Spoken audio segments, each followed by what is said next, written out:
Adèle Haenel a créé la surprise ce lundi 20 février à Paris. L'actrice, vue dans Portrait de la jeune fille en feu ou encore Le Dain, ne jouait pas la comédie quand elle a été aperçue dans l'enceinte de l'université Paris 8.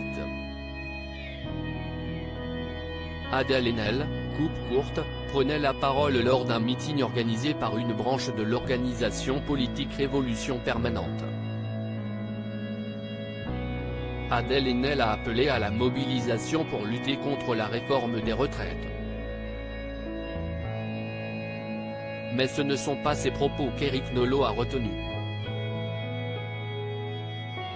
Le chroniqueur polémique, connu pour avoir notamment formé un duo avec Éric Zemmour, a repris un extrait de l'intervention d'Adèle Haenel, dans lequel elle affirme que le gouvernement est composé de violeurs, pour lui rentrer dedans sur Twitter. Et si est une blague d'un goût douteux, puisqu'en référence à une conduite sous l'emprise de stupéfiants rappelant la triste affaire Pierre Palmade, qu'il a faite pour faire entendre son désaccord avec la comédienne, le plus important, si est qu'Adèle Haenel ne prenne pas le volant dans cet état.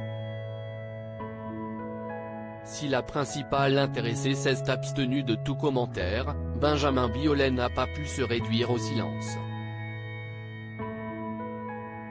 En story Instagram, voir notre diaporama, l'ex de Cara Mastroianni, à défaut de pouvoir lui remettre un César dans la soirée, lui a décerné le prix de beauf de l'année, entre autres.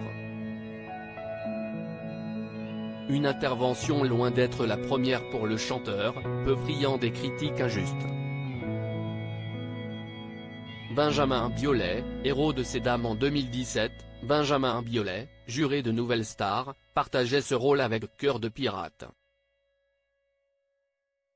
Cette dernière faisait l'objet de commentaires virulents sur les réseaux sociaux en raison de ses nombreux pleurs devant les prestations des candidats. Benjamin Biolay n'avait pas hésité à prendre sa défense, évoquant une artiste qui ne fait jamais semblant.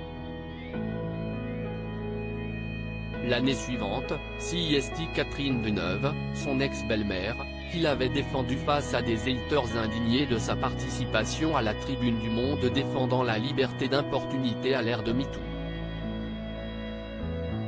Pour lui, pas de quoi mettre en place un lynchage public et collectif, arrêtons de détruire nos icônes et ceux et celles qui nous rendent fiers d'être français. Cessons de caricaturer et de vilipender les gens au moindre faux pas. Surtout des Françaises extraordinaires qui ont mené des combats. Le héros des temps modernes n'est pas près de raccrocher sa cape.